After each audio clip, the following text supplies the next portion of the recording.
Hey! In front of me is HUAWEI MatePad Pro 12.6 and today I would like to show you how you can rename it.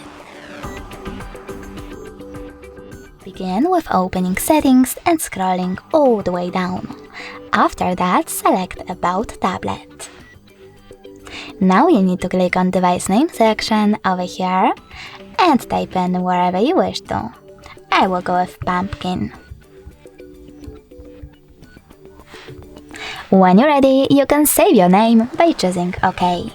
As you can see after that, name of my device has changed. Thanks so much for watching. If you enjoyed this video, don't forget to leave a like, comment and definitely subscribe. Bye!